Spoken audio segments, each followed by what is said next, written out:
관념론, 칸트 A 플러스 B. 근데 합리론과 경험론은 진리에 도달하는 방법에 대한 탐구였다. 합리론은 보편적인 이성을, 경험론은 개별적 경험을 그 방법으로 제시했다. 이 두 체계를 종합함으로써 소모적인 논쟁을 끝마친 인물이 칸트다. 우리는 한 번쯤 이 이름을 들어봤고 무엇인가 대단하다는 말은 들어왔는데 단지 경험론과 합리론을 종합했다는 점에서 뭐가 그리 대단한가 싶을 수도 있겠다. 하지만 우리가 철학사를 탐구하면서 알게 된 것은 철학 전체는 핵심적인 두 가지 전통으로 이어진다는 것이었다. 절대주의, 실제론, 합리론으로 이어지는 하나의 축과 상대주의, 유명론, 경험론으로 이어지는 또 다른 축이다. 그런데 여기서 합리론과 경험론을 종합했다는 것은 사실 철학 전체의 두 사조를 종합했다는 의미로 볼 수 있다. 칸트는 2000년 넘게 이어져 오던 거대한 철학적 논쟁을 종결지은 것이다. 18세기에 활동했던 이 경이적인 인물의 업적은 관념론으로 알려져 있다. 이제 간단하게 관념론에 대해서 알아보려고 한다. 우선 관념론은 일반적으로 실제론과 반대되는 언어로 사용된다.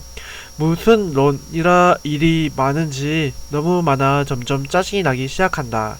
짜증을 극복하기 위해 간단하게 정리해보자. 앞서 우리는 존재론과 인식론을 구분했다. 존재론은 실제로 존재하는 것이 무엇인지에 대한 물음이었다면 인식론은 그 존재를 어떻게 알게 되었는지에 대한 물음이었다. 거칠게 단순화해 본다면 존재론은 실제론에, 인식론은 관념론에 대응한다고 할 수 있다.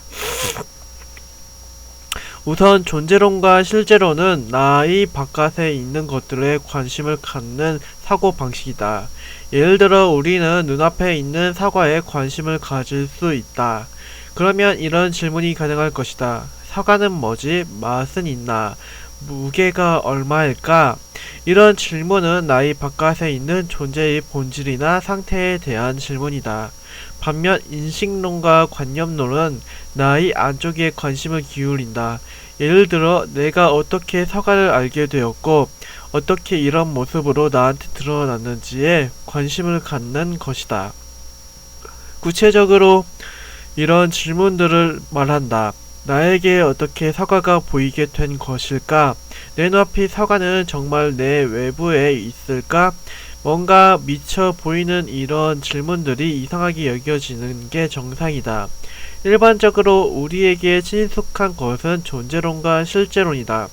이들은 너무나 상식에 부합한다. 내 눈앞에 있는 세계는 정말로 내 바깥에 존재하고 있는 것이다. 하지만 철학이 발달하고 인간의 이 시기에 대한 탐구가 진행되면서 내 눈앞에 있는 세계가 실제 세계가 아닐 수 있다는 생각이 점차 확산되었다. 그리고 자신이 내면을 예민하게 관찰하는 사람이라면 관념론이 실제 세상을 더 정확히 묘사한다는 것을 이해하게 된다. 내 눈앞에 펼쳐진 세계의 진실을 알고자 하는 사람이라면 칸트의 관념론이 도움이 될 것이다. 칸트의 관념론에 대해 알아보기 위해 본다의 의미를 먼저 생각해 보려 한다. 무엇인가를 본다는 것은 매우 단순하고 명쾌한 경험으로 체험되지만 엄밀하게 생각해 보면 신비한 측면이 있다. 단순한 상황에서 이야기를 시작해보자. 당신은 손에 사과를 들고 있다. 사과는 어디에 있는가? 이게 무슨 헛소리인가 싶을 수도 있다. 당연히 사과는 내 눈앞에 있다. 하지만 눈으로 본다는 것에 대해서 자세히 생각해보면 이상한 점이 있다.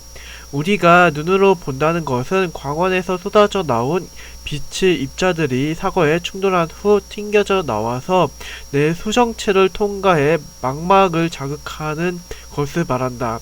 하지만 아직까지는 본 것이 아니다. 더 거쳐야 할 과정이 있다. 빛의 입자들이 내 눈이 망막을 자극하면 망막은 빛을 전기적 신호로 변환해서 시신경을 통해 뇌로 정보를 보낸다. 빛의 알갱이를 뇌로 직접 보내는 것이 아니라 0과 1로 된 디지털 신호를 모스모처럼 뇌로 알리는 것이다. 그런 전기적 신호는 시신경을 따라 내 뇌까지 전달된다. 뇌의 입장에서 생각해보자. 뇌는 눈도 귀도 없는데 전기적 신호가 여기저기서 흘러 들어온다. 그럼 그 정보들을 해석해내야 한다. 그렇게 해석을 거치면 뇌는 그제야 전기적 신호를 사과의 이미지로 나에게 보여준다. 눈앞에 그려지는 사과는 실제로는 내 뇌가 만들어내는 영상이다. 우리는 실제 사과를 직접 보는 것이 아니라 뇌가 그려준 영상을 보는 것이다. 다른 가정을 하나 더 해보자. 만약 정상적인 박쥐가 당신이 손에 든 사과를 본다면 어떨까? 사실 박쥐가 사과를 본다는 말 자체에 문제가 있다. 박쥐는 사과를 듣는다. 종마다 차이가 있겠지만 우리가 알고 있는 일반적인 박쥐는 눈이 퇴화되어 있고 사물을 분간하는 것은 초음파를 통해서니까 말이다. 박쥐는 음파를 발성해서 그 음파가 돌아오는 것을 귀로 듣고 세계를 파악한다. 박쥐의 세계에서 사과는 어떻게 드러날까? 상상하는 것이 쉽지 않다. 혹시 박쥐는 어두컴컴한 세상에 사는 것 아닐까? 눈이 안 보이니 세상이 어두울 것이 아닌가? 그럼 세상이 그렇게 어둡고 답답한데 어떻게 얽히고 설킨 나뭇가지를 사이를 그토록 빠르게 빠져나갈 수 있는 걸까? 박쥐는 세계를 선명하게 보고 있는 것처럼 행동한다. 추측하건대 아마도 박쥐는 총천연색이 세상을 보고 있을 것이다. 눈이 없이도 말이다. 박쥐가 사과를 인지하는 과정을 상상해보자. 사과에 부딪힌 후 튕겨나온 초음파는 박쥐의 귀에 닿는다. 그러면 고막이 울리고 청각세포가 자극된다. 그로부터 발생한 전기적 신호가 박쥐의 작고 초라한 뇌로 전달된다. 뇌의 입장에서 생각해보자. 뇌는 눈도 귀도 없는데 전기적 신호가 여기저기서 들어온다. 그럼 그 디지털된 전기적 신호를 해석해내야 한다. 그리고 해석을 거치면 뇌는 그 결과물을 이미지화해서 박쥐에게 드러나게 해준다. 아마도 박쥐는 귀로 들었지만 머릿속에 총천연색이 이미지를 보게 될 것이다.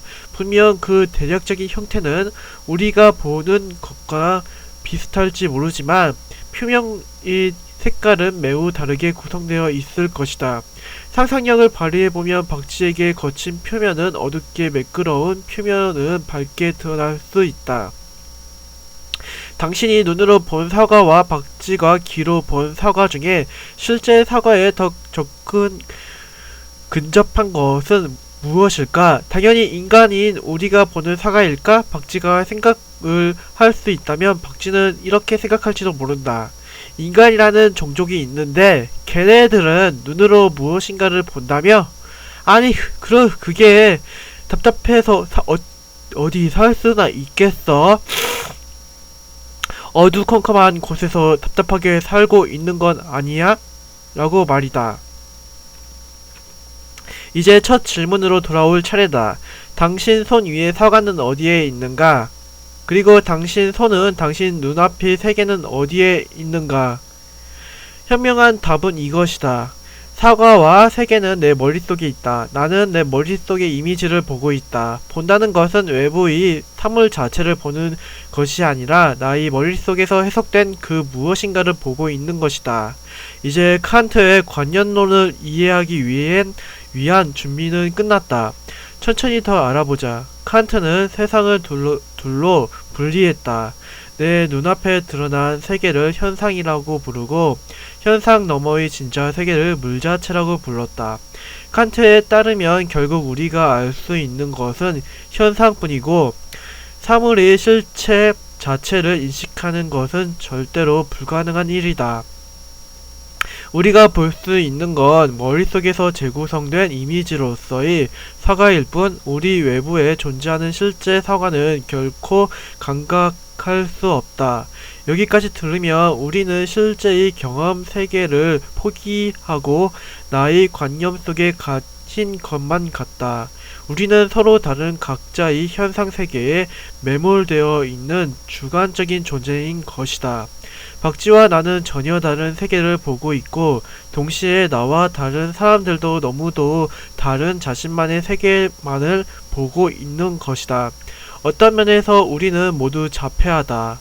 하지만 칸트는 이렇게 주관주의로 빠질 위험에 처한 자신의 이론을 현명하게 구제해냈다. 여기에 칸트의 혁신적인 면이 있다.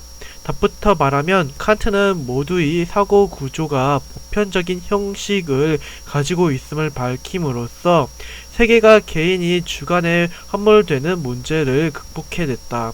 즉 우리 각자가 자신의 머릿속 세상인 현상 세계만을 보고 있는 것은 사실이지만 그 현상 세계를 드러내는 사고와 구조 혹은 뇌의 형식이 보편적이기 때문에 사실은 유사한 것을 보고 있다는 것이다. 정신의 구조가 동일하기 때문에 그에 따라 드러나는 세계도 동일하다. 간결하게 정리해보자. 물 자체의 세계는 결코 알 수 없다. 개인은 주관적으로 현상 세계를 구성한다. 하지만 우리의 사고 구조가 동일하기 때문에 우리는 동일한 세계를 본다. 이러한 칸트의 설명은 무엇을 의미하는 것일까? 그것은 합리론과 경험론의 문제점을 극복하면서 통합했음을 의미한다. 이제 진리는 세계 밖의 경험에서 혹은 내 안의 주관적 이성에서 찾을 것이 아니라 주체의 판단 형식에서 찾아야 한다. 합리론자들이 말하는 이성은 주관적인 독단에 빠지기 쉬워서 위험하고 경험론자들이 말하는 경험은 물 자체를 인식할 수 없으니 불가능하다. 하지만 우리 모두의 사고 구조가 동일하기 때문에 우리는 우리 사고의 형식을 분석함으로써 진리에 도달할 수 있다. 그렇다면 모두가 동일하게 가지고 있다는 주체의 판단 형식은 무엇인가? 칸트는 주체의 판단 형식을 감성 형식과 지성 형식으로 구분한다. 우선 감성 형식은 시간과 공간이다. 칸트는 시간과 공간이 외부 세계에 실제로 존재하는 것이 아니라 인식 주체가 가진 형식적 구조라고 생각했다. 다음으로 지성 형식은 12개의 범주로 되어 있다. 이를 칸트의 12범주라고 한다. 보고 있으면 심란하다. 관심 있는 독자를 위해 오른쪽 그림에 간략하게 제시한다. 감성 형식과 지성 형식은 모든 인간이 최소한으로 가지고 있는 인식의 틀이다. 모든 사람이 이 형식을 갖추고 있기 때문에 우리는 서로 주관적으로 세상을 보는 것이 아니라 유사한 세상을 함께 보고 있다고 안심할 수 있다. 칸트의 관념론은 혁신적인 생각이었다. 칸트는 스스로 이 방법을 코페르니쿠스적 전환이라고 불렀다. 코페르니쿠스가 천동설을 지동설로 사고의 전환을 급진적으로 바꾸면서 진리를 찾아냈던 것처럼 자신이 방법이 주관과 객관을 동시에 구제함으로써 진리를 드러냈음을 한 것이다. 그는 세상을 판단하고 있는 주체의 판단 구조에 관심을 기울임으로써 객관적 경험만에만 관심을 갖는 경험론과 주관적 이성만 관심을 갖는 합리론을 종합해냈다. 이후 칸트의 관념론은 헤겔에 이르러 극단적으로 완성되고 헤겔의 철학은 마르크스로 이어진다. 헤겔의 변증법과 마르크스의 철학은 역사, 경제, 정치, 사회, 윤리 편에서 다루었으므로 여기서는 생략한다.